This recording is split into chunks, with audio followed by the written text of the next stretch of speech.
Olá, sou o Vítor Ribeiro, bem-vindos ao podcast Future Proof Talks. Neste episódio, eu, o Henrique e o José Carlos vamos falar sobre riqueza, nomeadamente na forma como esta se distribui em termos de gerações e países, mas também em termos de classes de ativos. Neste ponto, daremos especial destaque à diferença entre ativos reais e ativos financeiros. Teremos como base desta conversa o inquérito à situação financeira das famílias em Portugal, o relatório da EFAMA, que é a European Fund and Asset Management Association, sobre a participação das famílias europeias no mercado de capitais, e o Global Wealth Report 2023 da UBS, que antes era desenvolvido por Credit Suisse. Este episódio está a ser gravado na Coimbra Business School. Podem seguir-nos no Spotify, Apple ou Google Podcasts. Se estão no nosso canal YouTube, aproveitem para o subscrever e usar a secção de comentários para dar a opinião, deixar questões ou sugerir temas.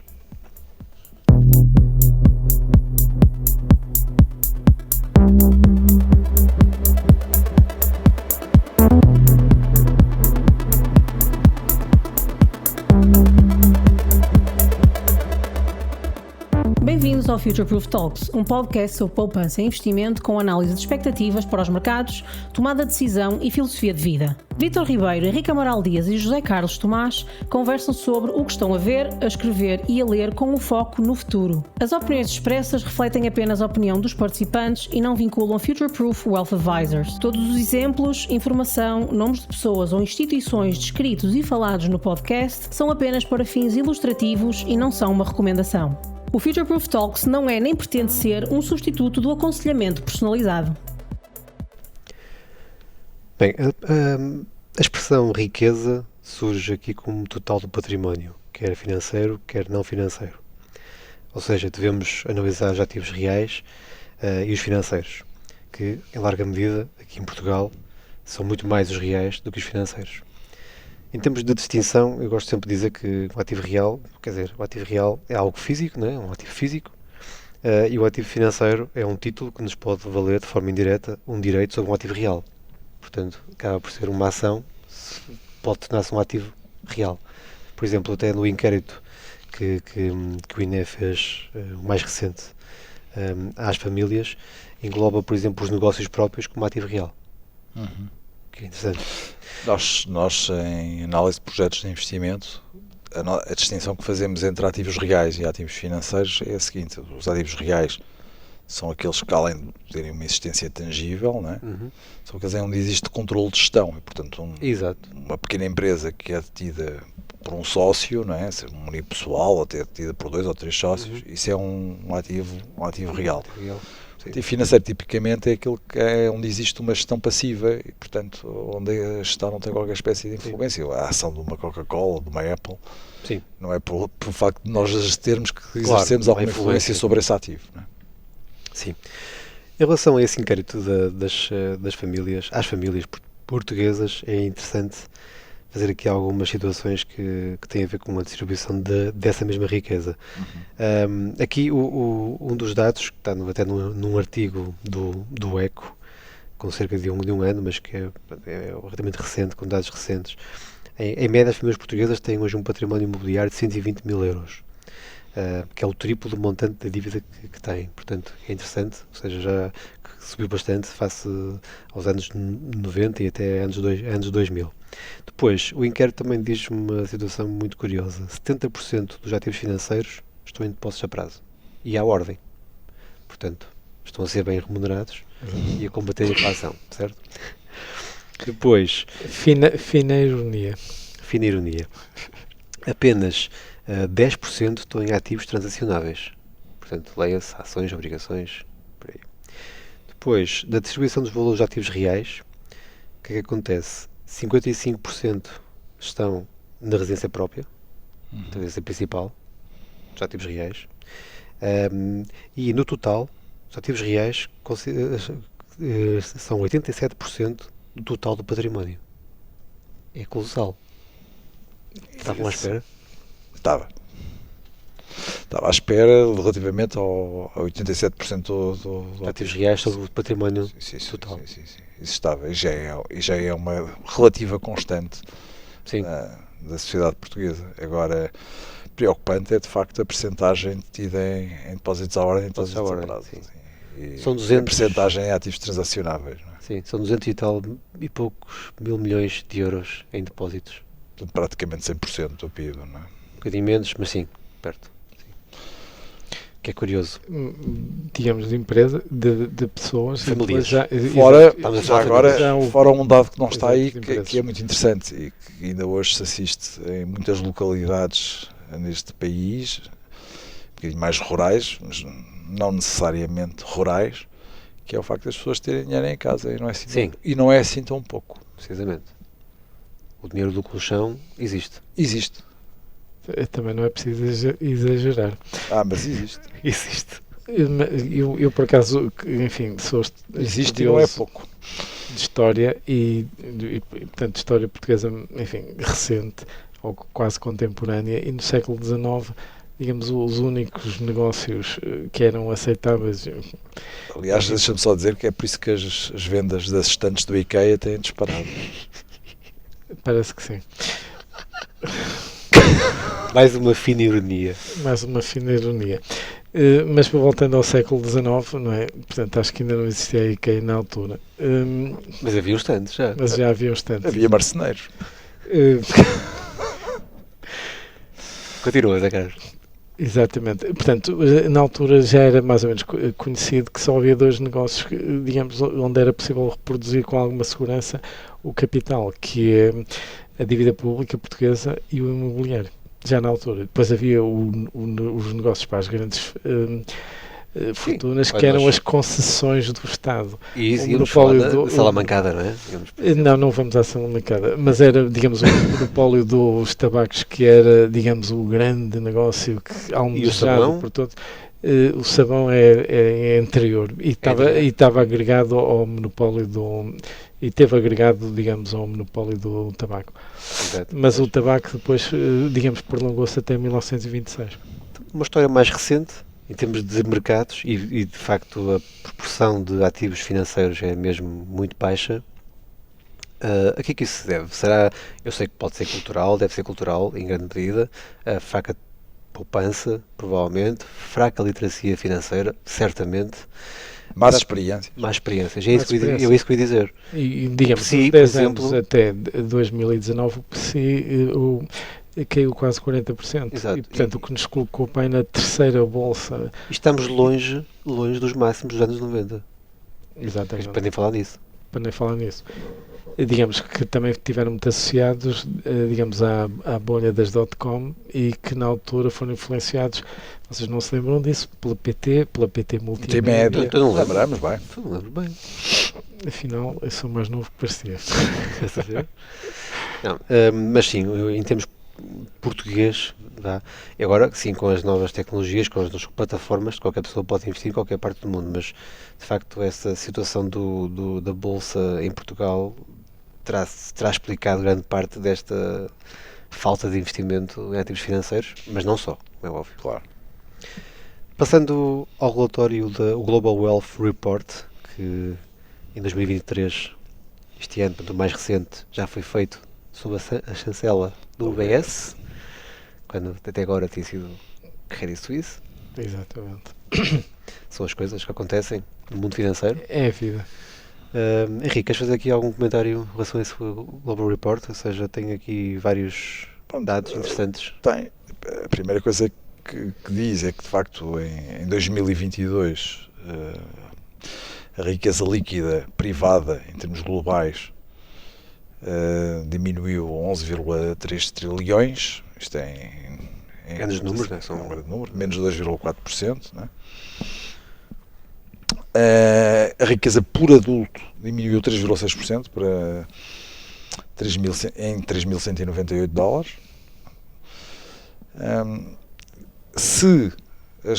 Isto deveu-se muito à valorização, ou aliás, à apreciação do dólar face a um conjunto de moedas, porque caso elas se tivessem mantido constante face aos níveis de 2021, então a riqueza total teria aumentado 3,4%. E a riqueza por adulto 2,2%. De qualquer maneira, o que o relatório frisa é que este é o crescimento mais lento desde 2008, portanto, fazendo aqui reavivar alguns fantasmas da grande recessão. Sim, que já não caía desde 2008, precisamente. Não é? Fala aqui de algumas regiões onde se verificou uma maior quebra da riqueza, nomeadamente a América do Norte e a Europa, não é? Bem como a Ásia Pacífica em menor escala, e num outlier, ou seja, num caso positivo, foi a América Latina. Curiosamente, os maiores aumentos de riqueza registados, isto em termos de países, Eu sei o que é que vais dizer. o primeiro que eles mencionam, não é a Rússia, Exatamente. México, Índia e Brasil. Em termos globais de riqueza por adulto, o país que mais se destaca é a Suíça, que lidera a lista, seguido pelos Estados Unidos, Hong Kong, Austrália e Dinamarca. Mas se estivermos a falar de riqueza mediana, e isto diz bem da desigualdade que existe nos Estados Unidos, aí já é a Bélgica, seguida da Austrália, Hong Kong, Nova Zelândia e Dinamarca. Outro dado que eu achei interessante foi que tem uma perspectiva muito positiva para os próximos anos, né? exatamente, prevendo um aumento da riqueza global de 38% até 2028. Sim, é um crescimento assinalável. Sendo que, já agora, ficam aqui algumas curiosidades, o número de milionários estimado será de 86 milhões, sendo que o número de Ultra High Net Worth Individuals, que é assim isto agora é um acrónimo um bocado complicado, UNHWI, E é com mais de 100 milhões, estima-se que ascenda a 372 mil. Bem, o que é isto? Tive curiosidade porque fui ver o que eram estes Ultra High Net Worth Individuals. São indivíduos que têm ativos, compreendendo ativos reais, portanto, ativos reais e financeiros, total. superiores a 30 milhões de 30 milhões. dólares. Ok. Quer dizer que há 372 mil pessoas que provavelmente dentro de 5 anos terão esta, enfim, pobre maquia e, portanto... Sim, coitados. Agora, é evidente que eu acho que muito interessante é aqui explorar, para além do relatório, as raízes da desigualdade, a evolução da desigualdade entre gerações, entre países, regiões, entre raças. Sim, falam aqui dos Também hispânicos. acho que é, Sim. exatamente, acho que os hispânicos foram até aqueles que tiveram um aumento, julgo eu, de 9,5% na riqueza total. E os afro-americanos também acabou por não... E depois das várias teorias económicas e o que é que elas propõem para mitigar essas desigualdades e, portanto, incentivar um processo de convergência nestas diversas dimensões que tive aqui agora a referir, não é? Sim, aqui até referem no relatório que a geração X e os millennials até tiveram relativamente, ou seja, não foram imunes a esta redução, de facto, Certo. quando tinham sido anteriormente. Também o ponto da Rússia que eu achei relevante também, de facto, se calhar diz mais sobre o que está a passar do que nós imaginamos, não é?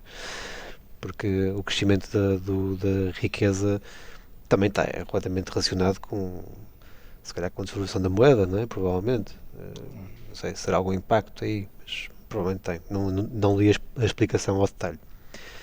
Passando para o outro relatório que quisemos trazer cá, que é o relatório da European Fund and Asset Management Association, EFAMA, que, no fundo, é um relatório que eu diria que é enviesado, porque é feito por uma associação que tem voto na matéria e, portanto, quer que as pessoas investam em fundos e, portanto, poderá trazer aqui alguns dados que devem ser lidos com alguma cuidado.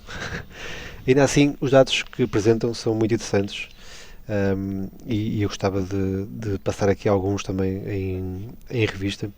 De facto, o dinheiro, por exemplo, um dos dados, conclusões não são animadoras para os mercados de capitais na Europa. Portanto, é isso que interessa aqui também referir.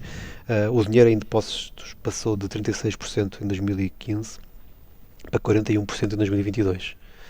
Portanto, metade do património, digamos, património das famílias está ou quase metade, em depósitos. Isto a nível europeu.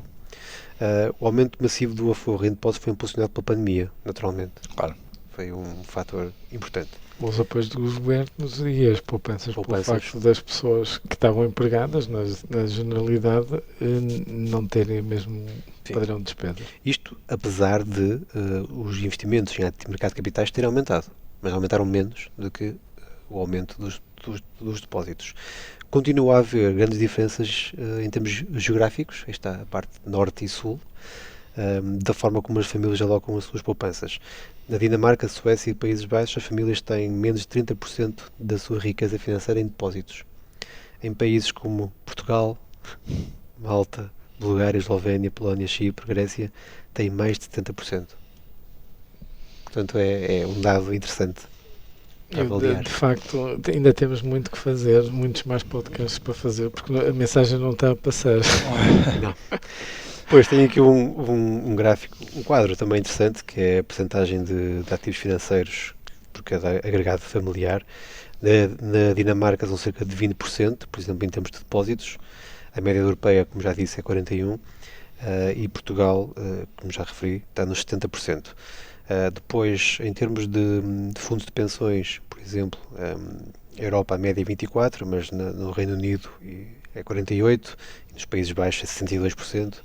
Em Portugal, 7%. É uma grande diferença entre Portugal e a Europa. José Carlos, porquê é que achas que as pessoas investem ou têm tanto dinheiro em depósitos a prazo e em depósitos à ordem? Eu acho que isso tem muita... Por um lado, o mercado europeu não é, digamos, um mercado americano e, portanto, digamos... As pessoas podem investir no mercado americano. Mas há, digamos, uma questão que é o home bias, em que as pessoas têm aquela tendência a investir nas coisas que se lhes estão mais próximas, e daí até a questão do investimento imobiliário, não é? Sim. Eu tenho um apartamento ali do lado da rua e pronto, eu sei o que é, e vejo e tal e coisa. E depois as pessoas também têm aquela percepção de investir em empresas que conhecem, que compram os produtos, que viram...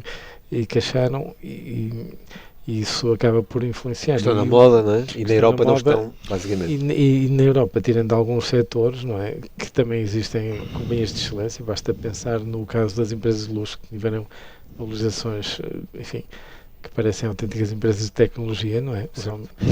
O homem mais rico do mundo, acho que é agora o Bernard Arnault, não é?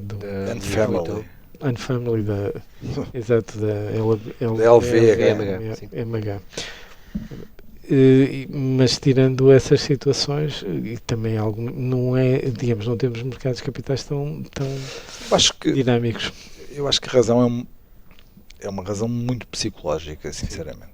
Porque acho que os americanos têm uma postura completamente diferente, porque acreditam muito mais no futuro, têm muito mais confiança. E acho que o facto das pessoas terem os depósitos significa algum medo de investir e de investir confiando. Não é? Porque quando nós compramos ativos financeiros, não é? e temos de uma forma passiva... Temos que ser otimista, não é? Temos que ser otimistas e temos que aceitar que isso não está no nosso controle. E um depósito bancário dá uma ilusão de controle, que é o facto que eu posso ir lá buscar o dinheiro, eu posso transferi-lo para outra coisa qualquer, o dinheiro é meu... Ou assim as pessoas o pensam. Sim. Na realidade, nós sabemos que o Fundo de Garantia de Depósitos só garante até 100 mil euros por titular de conta, não é? Mas não vai ser o Fundo de Garantia de Depósitos que vai pagar, digamos, os depósitos em caso de insolvência bancária. Sim, claro, é o que eu estou a dizer, nós sabemos isso, mas não obstante, as pessoas têm em Portugal 70%, disseste, não foi, referiste, dos seus ativos em ativos financeiros. Eu acho que tem tudo a ver com a definição de risco que as pessoas têm. Uma coisa é, digamos, o risco de perda. Se o risco for definido como risco de perda, as ações são muito seguras. Se o risco for definido como volatilidade de preço, é como as pessoas... E nós dizermos que as pessoas não são, quer dizer, têm medo da perda. Não têm... Associam a volatilidade do preço à perda. Quando na realidade... Não são avessos ao risco, são avessos à perda. Portanto, há essa diferença. Mas se forem racionalmente avessos à perda, a volatilidade de preço não é, digamos, uma estimativa, digamos, correta, digamos, qual é a perda potencial. Enquanto que, e as pessoas não se apercebem disso, associam, digamos, a volatilidade de preço, que o depósito bancário não tem, mas as ações têm a possibilidade de risco. Sim, e o imobiliário também, nesse âmbito, também goza dessa menor volatilidade, porque as pessoas não vão todos os dias ver o preço do imóvel. Porque não tem Nem acesso. podem. Não tem acesso. Não tem acesso. E, portanto, e isso também retira esse fator de, digamos, porque no longo prazo eu não vejo, por exemplo, nós tivemos, digamos, um ciclo de descida de preços entre 2010 e 2013 que ninguém se lembra. Porque eu uma pessoa estando na posição de eu não vendi, eu portanto nem sequer cheguei a tentar perceber qual era o preço. Eu não vendi, não fui procurar o preço, portanto nem me apercebi que estava a perder. Alguém também tem uma obrigação e quer tê-la até a maturidade, quer dizer, deixa ao sub a obrigação, isso é-lhe indiferente, desde que a pessoa tencione mantê-la até à maturidade. Absolutamente, para as obrigações de taxa fixa. Sim, e assim, e agora, só voltando a esse ponto, por exemplo, as ações cotadas em bolsa, a percentagem do património financeiro das famílias europeias, a mais alta é na Finlândia, com 19%. Detidas em, desculpa? 19%. Mas na Finlândia. Ações listadas. Enquanto que em Portugal é 2%. E na Europa a média é 6%. Pois isso diz bem da dinâmica dos mercados. Sim. Europeus. Sim. Precisamente. Face ao mercado americano, por exemplo. Que é de facto colossal a diferença. Mas essa questão psicológica que o Henrique disse e que tu corroboraste, José Carlos, também acrescentaria aí também a parte do conhecimento. Ainda que eu considero que não é por falta de conhecimento que as pessoas não investem. É por falta de confiança. Confiança, é isso que eu refiro. Acho que é mesmo fresh. Vieses comportamentais também. E, porque a confiança é sem dúvida importante neste âmbito. E a parte, por isso é que falaste bem do controlo, a parte, até lembro-me, mais um podcast que nós gravamos sobre a psicologia do dinheiro. Morgan Housel, em que ele definia 3 ingredientes importantes para o sucesso do investimento, que é a poupança, a capacidade de poupança, não é? O otimismo, que é uma parte fundamental, e o tempo. Let it be. A paciência. Coisa que nós não temos. Melhor, em geral. Não é? Passando aqui para a parte das gerações, que eu acho que é uma parte muito interessante também de ver como é que as gerações investem, e partindo aqui já da parte pós-Segunda Guerra, temos aqui a geração, os boomers, não é? Os baby boomers, a geração X, segundo o José Carlos está nessa geração, não é? Quase. E depois temos os millennials e para aí adiante. Henrique, queres fazer aqui uma descrição? Pronto, estes dados que nós tivemos acesso aqui, mais para os Estados Unidos, vamos primeiro aqui circunscrever as gerações. Temos a Silent Generation, a geração silenciosa, não é? Que nasceu entre 1925 e 1945, portanto, final da Segunda Guerra Mundial. Depois os Baby Boomers, que vai entre 1946 e 1964. Depois temos a minha querida geração, julgo que tu também, porque és anterior a 79, não? 78. Pronto, então ainda estás na Generation X, a geração X, não é? Que são aqueles que nasceram entre 65 e 79. Portanto, eu sou millennial. Depois temos os millennials, entre 80 e 94, 95, por aí. E depois temos a geração Z, exatamente, os que vem a posteriori. Este estudo que nós tivemos aqui a analisar, que tu tiveste, aliás, a amabilidade de me enviar o link, não é? Pronto, no fundo, o que diz é como é que são distribuídos os ativos por estas gerações nos Estados Unidos, sendo que na sua esmagadora maioria, na sua maioria, são detidos pelos baby boomers. Sim. Depois, claramente que a geração aqui um bocadinho mais desfavorecida em termos da percentagem de ativos são os millennials, não é? Geralmente. Sim, a geração Z está excluída aqui. Sim, dessa análise. Faz sentido porque praticamente ainda nem mal entrou no mercado de trabalho.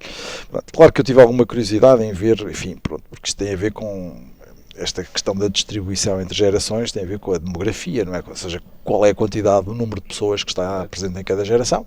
Porque interessa saber também a riqueza per capita de cada indivíduo que pertence a cada uma destas coortes. Interessa também ver o momento em que essas pessoas entraram no mercado de trabalho, como é que estava o mercado de trabalho, como é que evoluíram os mercados financeiros desde que estas pessoas entraram no mercado de trabalho, em que fase é que estão estas gerações mais recentes, não os baby boomers, que provavelmente já estarão todos reformados, ou quase todos, mas a geração X e os millennials, em que fase é que estão na sua vida ativa, por causa do modelo do ciclo de vida da poupança, Exatamente. que também é relevante. É Portanto, muito relevante, sim. tudo isso tem que entrar em linha de conta para podermos ver se tem havido alterações significativas em termos daquilo que é a riqueza que cada geração tem direito, entre aspas. Sendo que a geração X muito provavelmente agora terá um apor extraordinário por via da sucessão das heranças e tornar-se-á, digamos, uma geração bastante atrativa do ponto de vista da captação de fundos para investir, não é? Sim, é verdade. Sim, essa parte é muito importante, mas eu lembro-me sempre de um gráfico, era há 2 anos, da Economist, em que referia, além que estavas a referir da quantidade de pessoas e do ciclo económico e financeiro até de investimento que estão, até de próprias perspectivas de rentabilidade.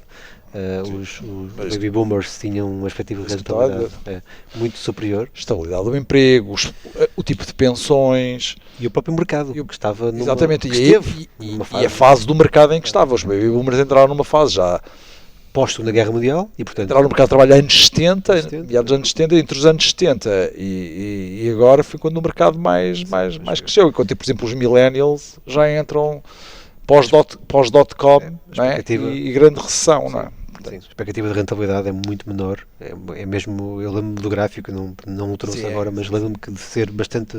Acho que o Morgan Housel também tinha lá qualquer coisa sobre isso. Provavelmente tinha. Via qual é que seria o património do indivíduo se tivesse entrado numa geração e noutra. Exatamente.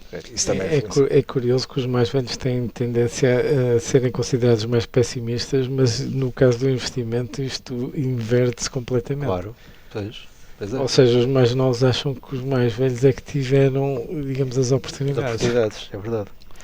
Depois, outra situação muito engraçada que tiramos neste estudo é a forma como eles investem também, não é? Em termos de tipos de ativos. Por exemplo, os ETFs são a escolha primordial dos millennials, claramente, cerca de 90%. Uma boa escolha, não é? E os boomers já são 67%, não é assim tão mau, né? Ou seja, a geração mais velha já está a mudar de fundos de investimento para ETFs. Fundos de investimento geridos ativamente. Exatamente. Ou seja, e com comissões mais altas. Porque aqui convém fazer essa ressalva, ainda bem que falaste nisso, porque também já há ETFs geridos de forma ativa.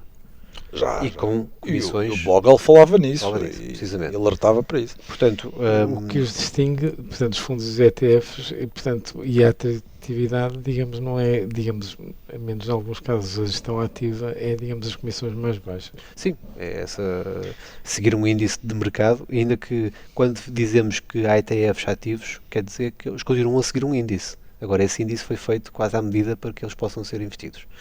Pronto, mas é essa ressalva que é importante, ou seja, estamos a falar de ETFs geridos de uma forma mais passiva. E quase todos eles, em termos digamos, de gerações, estão mais confiantes em relação ao investimento em ETFs, ou seja, isto foi um estudo feito pela Charles Schwab, que é um banco, e, portanto, tem uma corretora transformada em banco e que há uns tempos estava-se a meter em sarilhos por conta da carteira de títulos do Tesouro Americano que tinha Exatamente. E, portanto, eles dizem que, de facto, esta tendência de comprar ETFs também defendem, ou seja, devem, como corretora, querem que hajam transações, não é? Exatamente. Depois, também... Os ETFs transacionam-se e os fundos de investimento não. Não. Comissão de transação, portanto, estão a ver. Exatamente. Depois, há uma questão que tem a ver com a personalização, que eu achei muito engraçado. A personalização está muito mais presente nos millennials, ou seja, querem portfólios mais personalizados, ou seja, à medida das suas necessidades, preferências e objetivos, ao contrário dos boomers, que apenas 20% querem. Ou seja, os boomers são mais ativos, ou seja, se calhar querem comprar aquilo que os grandes compram, ou que os gurus compram, e não estão não querem muito saber daquilo que é o portfólio ideal para ele próprio. O que é curioso. Outra coisa que também é interessante nos millennials, que é eles privilegiam cada vez mais as experiências em detrimento de ter ativos, ou seja, alguns ativos, sim. Ou seja, por exemplo, aquilo que são os bens de consumo duradouro já não são tão importantes Certo, para os millennials do que são, por exemplo, para os baby boomers. claramente. Até em termos de, nota-se pelo poder de compra, né? Também se calhar tem a ver com isso. O poder de compra também obviamente é diferente, porque há aqui vários fatores. Tive a ver também, porque os millennials entram mais tarde no mercado de trabalho, tipicamente, porque a formação é cada vez mais extensiva no tempo, mais longa. Há também a dívida dos empréstimos para financiar os estudos, exatamente, nos Estados Unidos. Principalmente aí, sim. E depois mesmo a dinâmica do mercado imobiliário, que é positiva por um lado, mas para as pessoas que querem adquirir uma casa, torna-se extraordinariamente complexo. Daí preferirem quase obrigatoriamente arrendamento, não é? Exatamente. Quando é possível, ainda assim. Não é? Bem, sim, estas diferentes formas de ver, diria que foi feito para os Estados Unidos, mas eu acho que se pode muito bem trazer para o mundo ocidental e para a Europa, acho que é perfeitamente admissível isso. E as tendências têm-se verificado, eu noto isso até com o contacto que tenho com as pessoas. De facto, os mais novos estão muito mais interessados em ter uma carteira personalizada e em investir ativos de baixo custo. Claramente, nota-se bem esta tendência. Ou seja, os fundos de investimento estão a perder muito daquilo que eram, digamos, já uma década ou duas atrás. Era muito conhecido. Ainda que em Portugal continuem a serem montados cada vez mais fundos de investimento e mais PPRs. Mas pronto, mas isso, apesar de achar que grande parte dos PPRs não serão grande coisa, mas há alguns que são realmente bons, mas a questão da comissão começa a importar e as pessoas começam a trazer para a conversa isso mesmo. Exatamente. O que é interessante e ainda bem. Mas essa característica de haver mais instrumentos de investimento coletivo, fundos, do Sim. que ativos imobiliários, também acontecia no mercado americano. Há mais fundos do que há, mais, precisamente. que é uma coisa extraordinária. Muito bem. Bem, para terminar, eu trouxe aqui um conjunto de instruções do Warren Buffett. Quem mais, não é? Ele publicou isso já há alguns anos, mas eu tive acesso a esta frase muito recentemente e achei que ficava muito bem neste tema. E são umas instruções que ele deu em 2013, no tal carta anual que ele escreve. Já escreveu a nova, não sei se já leram. Fala até de investimento no Japão. Mas pronto, voltando a essa de 2013, ele dá instruções em caso de morte. E a piada, mas o que ele diz escreve isto: coloquem 10%, ou seja, ele fala nisso em relação ao fundo que ele tem e que foi criado em benefício da sua esposa. Tá bem? É um fundo que ele criou em benefício da sua esposa em caso de morte. Coloque 10% em dívida soberana a curto prazo e 90% num fundo índice de muito baixo custo do SP500. Sugere que seja da Vanguard.